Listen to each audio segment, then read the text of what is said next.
اپنے چینل بات کرتے ہیں سم ورڈز کے لیے آج اردو آڈیو بک کے سلسلے میں نے جو ناول منتخب کیا ہے وہ ہے خدیجہ مستور کا ناول آنگن۔ بہت ہی مشہور اور بہت ہی خوبصورت ناول ہے، تو آئیے ہم سب مل کر سنتے ہیں۔ سردیوں کی رات کتنی جلدی سنسان ہو جاتی ہے۔ آج بھی شام سے بادل چھا گئے تھے، خنکی بڑھ رہی تھی۔ کھڑکی کے پاس لگے ہوئے بجلی کے کھمبے کا بلب خاموشی سے جل رہا تھا۔ گلی کے اس پار اسکول کی اد بنی عمارت کے قریب درختوں کے جھنڈ سے الو کے بولنے کی آواز آ رہی تھی۔ اس کی آواز کی نحوست رات کو اور بھی سنسان کیے جا رہی تھی۔ پاس کے بڑے کمرے میں اب قطعی خاموشی تھی۔ چھمی کے کروٹیں بدلنے کی آہٹ بھی نہ محسوس ہوتی تھی۔ سو رہی ہے مزے میں، عالیہ نے بڑی حسرت سے سوچا۔ اسے نیند نہ آ رہی تھی۔ رات کو نیند نہ آنا کتنا تکلیف دہ احساس ہوتا ہے۔ یہ احساس اس وقت اور بھی شدید ہو جاتا ہے جب بالکل نئی جگہ ہو۔ شاید نئی جگہوں کی پہلی رات اسی طرح بے خوابی سے گزرتی ہوگی۔ اس نے ایک بار پھر سو جانے کی کوشش کی۔ کھڑکی کے پٹ پھیرنے سے ننھے سے کمرے میں اندھیرا چھا گیا اور وہ لحاف میں منہ چھپا کر اس طرح لیٹ گئی جیسے واقعی سو رہی ہو۔ دیر تک بے سود پڑے رہنے کے بعد اسے احساس ہوا کہ ساری جدوجہد بیکار گئی۔ نیند کا تو کوسوں پتہ نہ تھا۔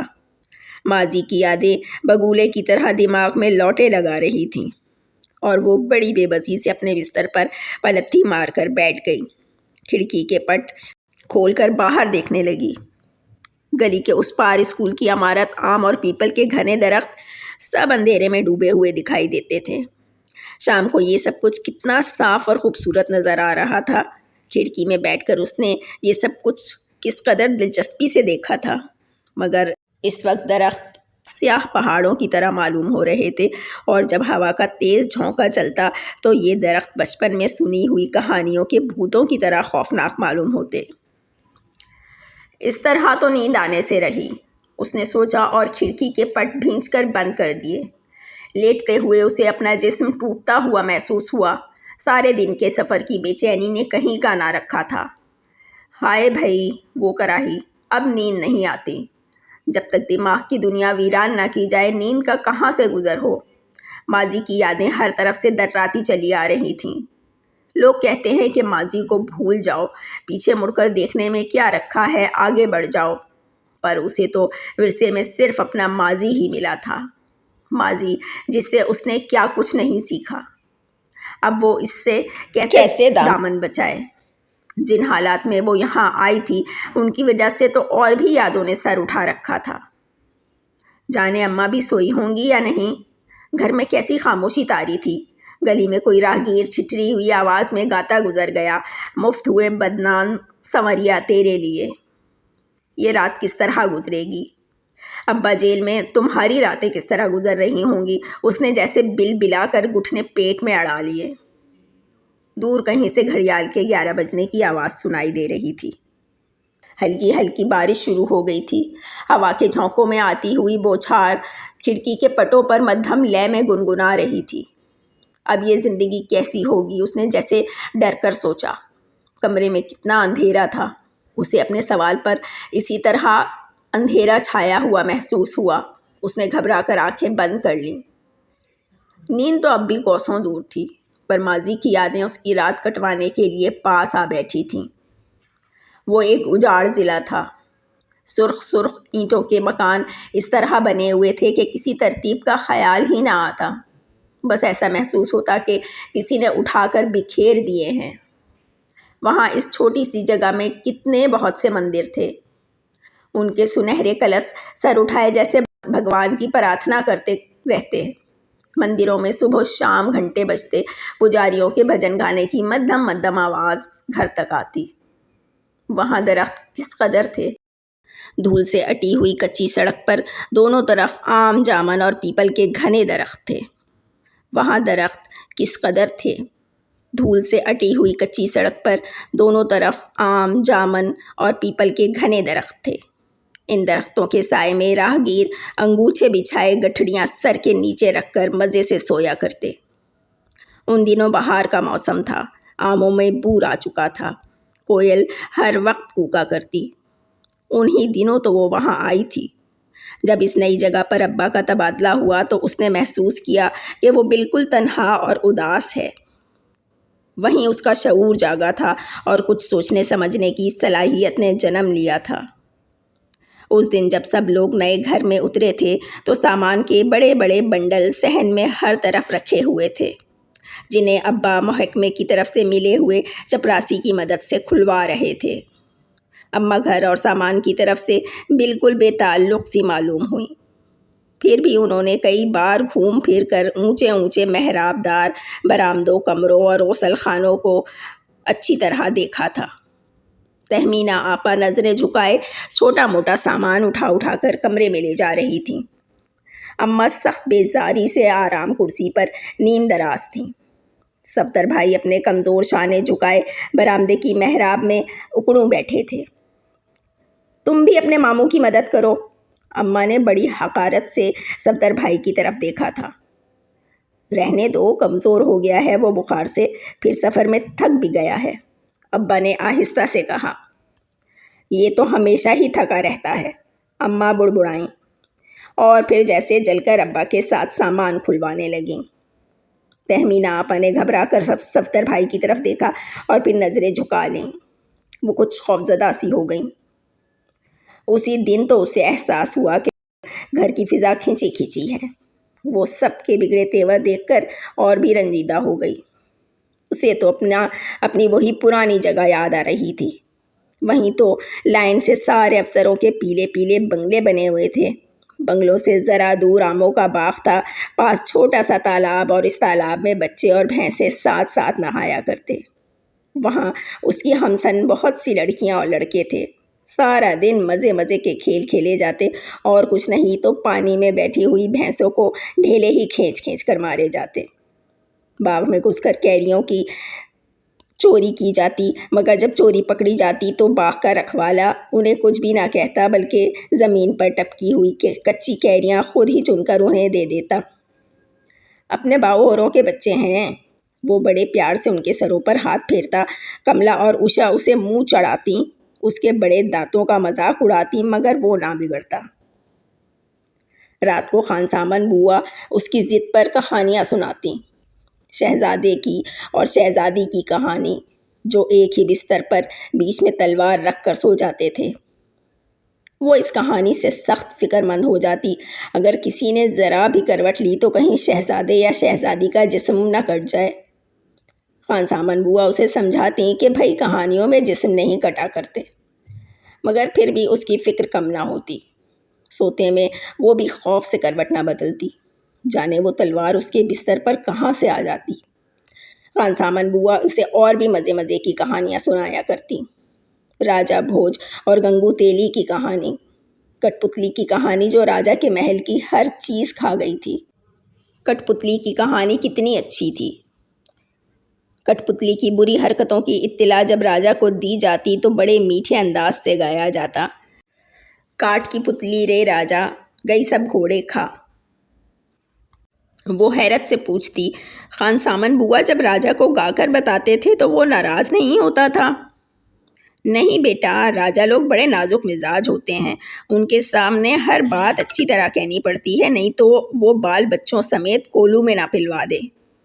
اسے خوف سا محسوس ہوتا تھا تو خان سامن بوا اسے اپنے پسینے سے چپچپاتے ہوئے سینے سے لگا لیتی۔ اماں سے تو اس کا صرف اتنا ہی تعلق تھا کہ جب وہ کھیلتے کھیلتے باہر سے آتی اور ان سے لپٹ جاتی تو وہ اسے پیار کر کے پھر سے کھیلنے کی ہدایت کرتی۔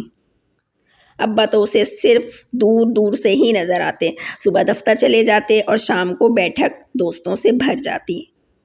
وہ سب زور زور سے باتیں کرتے، قہقہے لگاتے، اور خان سامن بوا ان کے لیے چائے بناتی رہتی۔ اس کے بعد وہ اسکول میں داخل کرا دی گئی۔ اب تو اس کی دنیا اور بھی وسیع ہو گئی تھی۔ اس کی کئی ساتھی لڑکیاں اسکول میں آ گئی تھیں اور دوسری نئی نئی لڑکیوں سے دوستیاں بڑھ رہی تھیں۔ جب وہ پڑھ کر آتی تو صفدر بھائی اسے اپنے پاس بلاتے اور پڑھنے کے سلسلے میں سوالات کرتے۔ اس کے ہر جواب پر زور سے ہنستے، واہ تم کو تو کچھ بھی نہیں آتا۔ وہ اسے سخت برے لگتے اور وہ جلدی سے بھاگنے کی کوشش کرتی۔ جب وہ 5ویں کلاس میں پڑھتی تھی تو اس نے خان سامان بوا کے مشورے سے سلیقے والے کھیل کھیلنا شروع کر دیے تھے۔ صحن کے ایک کونے میں گڑیوں کا بڑا سا گھروندہ بنایا گیا۔ اس گھروندے میں گڑیوں کی شادی ہوتی، دھوم سے بارات نکلتی، گڑیوں کے بچے پیدا ہوتے، آپا سے وصول کی ہوئی ڈھیروں قطرنوں سے کپڑے سیے جاتے۔ خان سامان بوا شادیوں اور پیدائشوں پر کھجوریں بنا کر دیتی، کبھی کبھی زردہ بھی پکتا۔ اس دن کملا، اوشا اور رادھا چھوت نہ مانتی، وہ سب کھلے خزانے زردہ کھا جاتی۔ مگر یہاں تو کچھ بھی نہ تھا۔ اس نے باہر نکل کر ہر طرف نظر دوڑائی۔ بکریاں چرواہے ہاں کے لیے جا رہے تھے، 2-4 ننگ دھڑنگ بچے بیٹھے مٹی سے کھیل رہے تھے، دور چھوٹے چھوٹے کچے مکان دکھائی دے رہے تھے۔ اس کے گھر کے پاس تو صرف ایک ہی 2 منزلہ مکان تھا، یا پھر چپراسی کا گھر جو پیلی مٹی سے بنا ہوا تھا۔ وہ بڑی دیر تک اونچے 2 منزلہ مکان کو دیکھتی رہی، مگر وہاں سے کوئی لڑکی نہ اتری جسے وہ اپنا دوست بنا سکتی۔ ایک مرد سفید براق دھوتی کا پلو تھامے تیزی سے نیچے اترا اور چلا گیا۔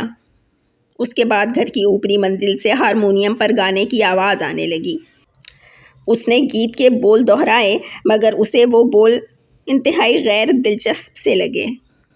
درختوں پر پرندے زور زور سے چہچہا رہے تھے، اور وہ بڑی بیزاری سے بیٹھک کی دہلیز پر بیٹھی رہی۔ اس کا جی چاہ رہا تھا کہ خوب چیخ چیخ کر روئے، اپنے کپڑے پھاڑ ڈالے اور یہاں سے بھاگ جائے۔ بٹیا ہمارے پاس آ جاؤ، چپراسی کی بیوی صحن کی کچی نیچی دیوار پر اچک اچک کر اسے بلا رہی تھی۔ وہ اندر آ گئی۔ بہت سا سامان ٹھکانے لگ چکا تھا، صحن میں آرام کرسیاں بچھ گئی تھیں اور چپراسی چائے بنا چکا تھا۔ آپا، صفدر، ابا اور اماں سب تھکے سے چپ چاپ بیٹھے تھے۔ اس سے کسی نے بھی بات نہ کی۔ بیچ صحن میں مہندی کا چھوٹا سا پودا لگا ہوا تھا جس کی پتیاں خوب ہری ہو رہی تھیں۔ اس نے لوٹے میں پانی بھر کر پودے میں ڈالنا شروع کر دیا۔ چائے پیو بٹو، صفدر بھائی نے اس دن پہلی بار کچھ ایسے پیار سے بات کی کہ وہ ان کے پاس چلی گئی اور ان کے قریب والی کرسی پر بیٹھ گئی۔ گھبرا رہی ہو بٹو؟ نئی جگہ ہے، کوئی ساتھ کھیلنے والا بھی نہیں ہے نا؟ صفدر بھائی نے اس کے سر پر ہاتھ پھیرا تو وہ پھوٹ پھوٹ کر رونے لگی۔ ایک صفدر بھائی تھے جو اس کی بات کو سمجھ سکے تھے۔ وہ اپنی کرسی پر بیٹھے بیٹھے ان کی گود میں جھک گئی۔ اماں نے بڑی سخت نظروں سے اس کی طرف دیکھا تو اس نے آنکھیں بند کر کے جیسے ان نظروں سے اپنے آپ کو محفوظ کر لیا۔ اماں بڑے کرخت لہجے میں چپراسی کو سمجھانے لگیں، تمہارے ذمے باہر کے کام ہیں، تم گھر کے کام نہیں کر سکتے، فوراً ایک ماما کا انتظام کرو، مگر یہ خیال رکھنا کہ جوان نہ ہو، ایسی عورتیں 2 کوڑی کا کام نہیں کرتی۔ بس کل تک آپ کی مرضی کا انتظام ہو جائے گا سرکار۔ شام ہو رہی تھی۔ ابا اپنی پتلی سی چھڑی اٹھا کر باہر گھومنے چلے گئے۔ اماں نے ایک بار کنکھیوں سے صفدر بھائی کو گھورا۔ جاؤ اب کھیلو۔ اماں نے اس کا ہاتھ پکڑ کر اٹھایا اور جیسے رٹا ہوا جملہ استعمال کیا۔ وہ پھر باہر دہلیز پر جا کر بیٹھ گئی۔ 2 منزلے مکان کی اوپری منزل سے دھواں اٹھ رہا تھا، مندروں سے گھنٹوں کی تیز آوازیں آ رہی تھیں۔ کھیلو، کس سے کھیلو؟ یہاں اس جنگل میں کون ہے؟ اس کا جی بھر رہا تھا۔ گھر کے اندر رہو یا پھر اس دہلیز پر بیٹھو اور کھیلو کھیلو کہے جاؤ۔ وہ بڑبڑا رہی تھی، اور اس پر بھی سب لوگ منہ بنا کر بیٹھے ہیں۔ وہ گھٹ گھٹ کر رونے لگی۔ آؤ بٹیا روٹی کھاؤ، چپراسی کی بیوی دیوار پر اچک رہی تھی۔ اس نے جلدی سے آنسو پونچھ کر منہ پھیر لیا۔ عالیہ بٹو، آپا بڑی بڑی آنکھیں جھکائے اس کے پیچھے آ کر کھڑی ہو گئیں۔ چلو اندر، اب اندھیرا ہو رہا ہے۔ ہائے کتنی خوبصورت جگہ ہے یہ بھی۔ انہوں نے بھی ٹھنڈی سانس بھر کر دور دور دیکھا اور اسے اپنی کمر سے لپٹائے ہوئے اندر آ گئیں۔ وہ بیٹھک کے پاس والے چھوٹے کمرے سے گزر رہی تھیں تو ایک لمحے کو ٹھٹک کر کھڑی ہو گئیں۔ صفدر بھائی میز پر رکھی ہوئی لالٹین کے پاس جھکے کوئی کتاب پڑھ رہے تھے۔ صحن میں قطار سے پلنگ بچھے ہوئے تھے۔ آپا کا پلنگ مہندی کے پودے کے پاس بچھا ہوا تھا، ان کے پاس اس کا پلنگ تھا۔ وہ اپنے بستر پر خاموشی سے لیٹ گئی۔ چاند ابھر رہا تھا، آسمان روشن تھا، مگر آپا کا چہرہ صحن کے ہلکے سے اندھیرے میں آسمان سے بھی کہیں زیادہ صاف نظر آ رہا تھا۔ اسے تو اس دن احساس ہوا کہ آپا ہر وقت گم رہتی ہیں۔ اس وقت بھی وہ خاموشی سے اپنے بستر پر بیٹھی کھوئے کھوئے انداز میں مہندی کی پتیاں نوچ نوچ کر بکھیر رہی تھیں۔ دالان کی محراب کے بیچ میں رکھی ہوئی لالٹین کی لو بہت نیچی تھی۔ چپراسی باورچی خانے میں کھانا پکا رہا تھا۔ اماں دوسری لالٹین ہاتھ میں لیے کمروں میں جانے کیا کرتی پھر رہی تھیں۔ جب تم اسکول میں داخل ہوگی تو پھر بہت سی لڑکیاں تمہاری دوست بن جائیں گی۔ آپا نے اس کی طرف کروٹ لے کر اس کا ہاتھ تھام لیا اور ہولے ہولے سہلانے لگیں، مگر دکھ کے شدید احساس نے آپا کی محبت کا ذرا بھی اثر نہ لیا۔ ہاتھ چھڑا کر اس نے منہ پھیر لیا، پھر آسمان پر اڑتے ہوئے پرندوں کو دیکھنے لگی اور اسے پتہ بھی نہ چلا کہ کب نیند کا جھونکا آ گیا۔ ارے بٹو، بغیر کھانا کھائے ہوئے سو رہی ہو؟ اس نے چونک کر آنکھیں کھول دی۔ صفدر بھائی اس پر جھکے ہوئے تھے۔ کیا ضرورت تھی ابھی سے جگانے کی؟ اماں اسی لہجے میں بول رہی تھی جیسے وہ چپراسی کو ہدایت دے رہی تھیں۔ صفدر بھائی اس کے پاس سے ہٹنے والے تھے کہ اس نے ان کا ہاتھ پکڑ لیا اور پھر لیٹے لیٹے جھک کر ان کی ٹانگوں سے لپٹ گئی۔ صفدر بھائی نے دو ایک بار اماں کو نیچی نیچی نظروں سے دیکھا اور پھر اس کا سر گود میں رکھ کر بیٹھ گئے۔ کہانی سنائیے صفدر بھائی، یہاں تو خان سامان بوا بھی نہیں، اس نے بھرائی ہوئی آواز میں کہا۔ کون سی کہانی بٹو؟ اسی شہزادی کی جس کے ابا نے اسے ڈولے میں بٹھوا کر جنگل میں چھڑوا دیا تھا۔ اس نے اماں کی پرواہ کیے بغیر کہانی کی فرمائش بھی کر ڈالی۔ آپا جیسے احتراماً اپنے بستر پر اٹھ کر بیٹھ گئی تھیں۔ میں تم کو دوسری کہانی سناتا ہوں، ایک غریب لڑکا جو شہزادی سے محبت کرتا تھا۔ ہاں تو سنو، ایک تھا لڑکا۔ آپا گھبرا کر ادھر ادھر دیکھ رہی تھی۔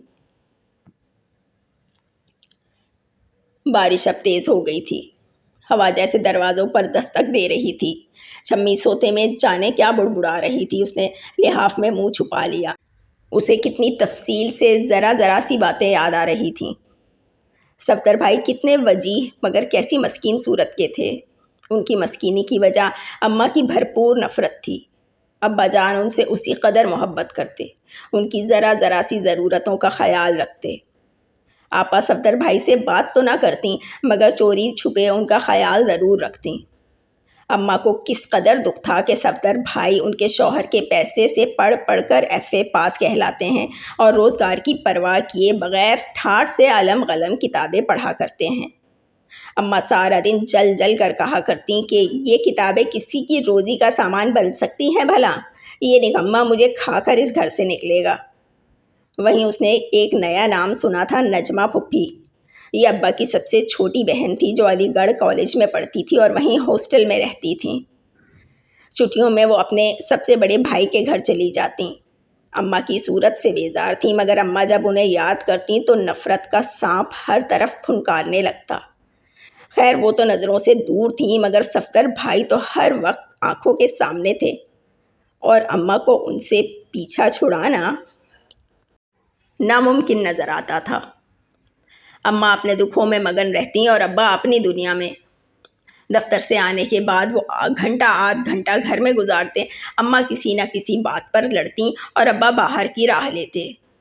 قسم قسم کے دوست آ جاتے جن سے گھنٹوں جوش و خروش سے باتیں ہوتی تھی۔ ایک بار اس نے ابا کی باتیں سننے کی کوشش کی تھی مگر آزادی، گاندھی اور آزاد وغیرہ کے ناموں کے سوا اس کے پلے کچھ بھی نہ پڑا تھا۔ وہ اکتا کر دروازے کے پاس سے ہٹ گئی تھی۔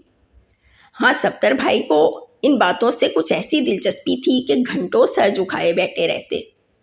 دروازے کی اوٹ میں کھڑے وہ اشاروں سے انہیں اٹھانا چاہتی مگر صفدر بھائی پر کوئی اثر ہی نہ ہوتا۔ وہ صفدر بھائی سے روٹھ جاتی۔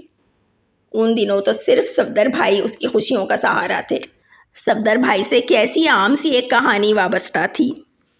یہ کہانی سناتے ہوئے اماں کتنی مغرور معلوم ہوتیں۔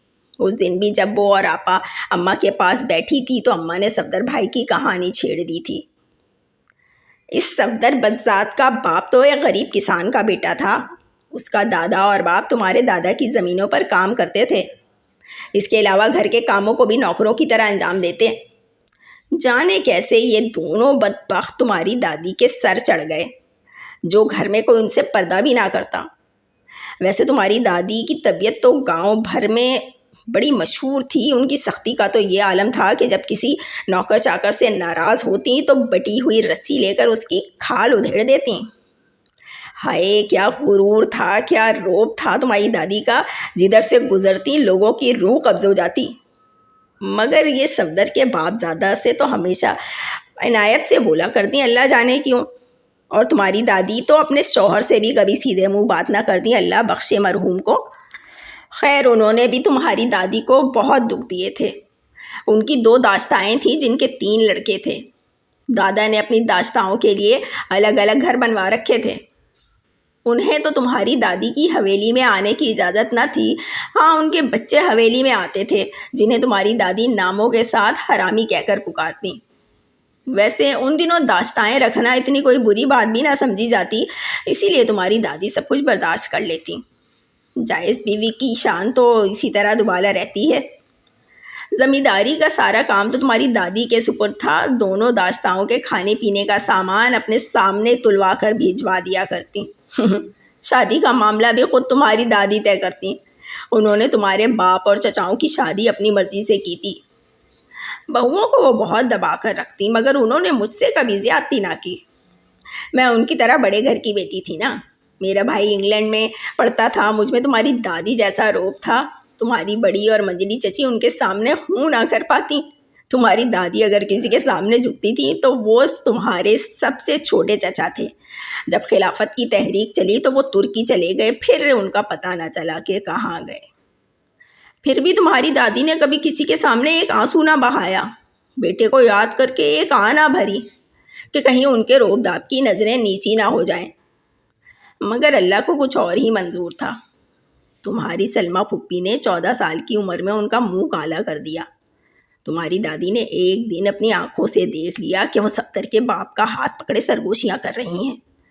اس دن دادی نے سلمیٰ پھپھی کو کمرے میں بند کر کے اتنا مارا کہ سارا جسم نیلو نیل ہو گیا۔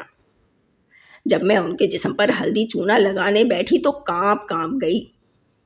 پھر بھی یہ سزا تمہاری سلمیٰ پھپھی کے لیے کتنی کم تھی، انہیں تو زندہ دفنا دینا چاہیے تھا۔ دوسرے دن انہوں نے صفدر کے باپ دادا کو زمینوں سے نکال دیا اور 2 چماروں کو بلا کر حکم دیا کہ انہیں سب کے سامنے جوتے مار مار کر گاؤں سے نکالیں۔ اسی دن شام کو نائن نے آ کر بتایا کہ جانے صفدر کے باپ دادا سے کیا قصور ہوا کہ سب کے سامنے جوتے مارے گئے، وہ دونوں گاؤں سے چلے گئے۔ اس خبر کو سن کر دادی ایسے بے پناہ روب سے اٹھیں کہ سب کانپ گئے، مگر تمہاری سلمیٰ پھپھی جیتے جی مر گئیں۔ اس قصے کے بعد نہ تو انہوں نے ڈھنگ سے کپڑے پہنے، نہ بالوں میں کنگھی کی۔ تمہاری دادی انہیں ہر وقت نظروں میں رکھتی۔ ایک دن میں نے ان کو بڑی عجیب حالت میں دیکھ لیا۔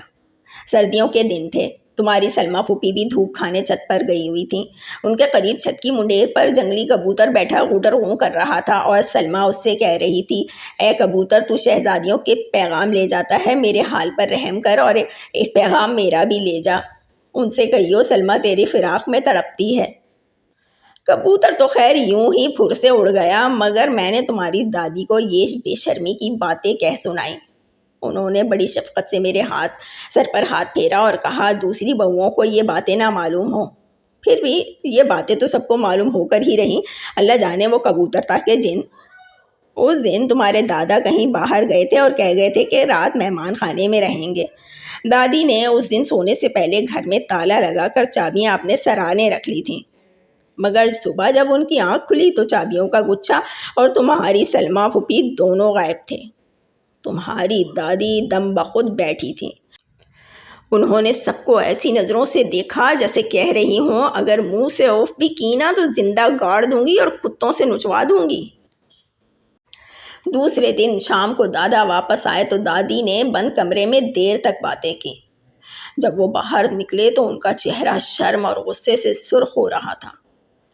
اتنا قصہ کہہ کر اماں نے بڑی حسرت سے کہا تھا کہ کاش سلمیٰ میری بیٹی ہوتی تو پہلے ہی دن اسے اپنے ہاتھوں سے زہر کھلا دیتی۔ تمہارے دادا جان کیا کرتے، مگر اسی دن تمہارے ابا چند دن کی چھٹی لے کر آ گئے اور بڑی بے شرمی سے سلمیٰ کے حق میں اپنے ابا سے لڑتے رہے۔ میرا تو غیرت سے برا حال تھا، کاش تمہارے باپ سے میری شادی نہ ہوئی ہوتی۔ تمہاری دادی غصے سے ٹہلتی رہی، مگر تمہارے ابا کی مونچھوں کی لاج رکھتے ہوئے منہ سے کچھ نہ بولی۔ مگر تمہارے دادا کو جانے کیا ہوا کہ اسی وقت اپنی داشتاؤں کو گھر سے نکال دیا اور گاؤں سے چلے جانے کا حکم بھجوا دیا۔ دادی کو جب یہ بات معلوم ہوئی تو انہوں نے حکم دیا کہ صرف داشتائیں جائیں گی مگر ان کے بچے نہیں جائیں گے، اس لیے کہ وہ ان کے شوہر کا خون تھے۔ تینوں لڑکے گھر آ گئے۔ توبہ، ان کی صورتیں دیکھ کر گھن آتی تھی۔ اور دونوں چھوٹے بچے تو توبہ توبہ اس قدر روتے رہتے سارا دن کہ پلوں کی طرح روتے رہتے۔ بڑا لڑکا دوڑ دوڑ کے گھر کے کام کرتا، اور یہ دونوں چھوٹے ایسے ندیدے تھے کہ برسات کے دنوں میں مکھیوں کی بھنکی ہوئی جھوٹی گٹھلیاں چوس چوس کر ہیضے میں مر گئے۔ شکر ہے مر گئے، ورنہ کیا پتا تمہارے ابا انہیں بھی آج کلیجے سے لگا کر کسی کالج میں پڑھوا رہے ہوتے۔ سلمیٰ نے بھاگ کر نکاح کر لیا تھا تمہارے ابا کی دھمکیوں سے ڈر کر۔ تمہارے دادا نے بظاہر تو کچھ نہ کیا، مگر جہاں کہیں سلمیٰ کے میاں نوکری کرتے اسے چھڑوا دیتے۔ سلمیٰ اور وہ دونوں بھوکے مرتے۔ سچی بات تو یہ ہے کہ انہیں تو کتوں کی طرح بھوکا ہی مرنا چاہیے تھا، مگر تمہارے ابا نے انہیں انسانوں کی طرح مر جانے دیا۔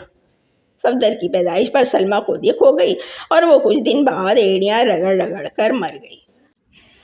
اتنا سب کچھ سننے کے بعد ایک دن تو وہ اماں کی شکایت بھی کرنا چاہتی تھی، مگر جب صفدر بھائی کے پاس گئی تو کچھ نہ کہہ سکی۔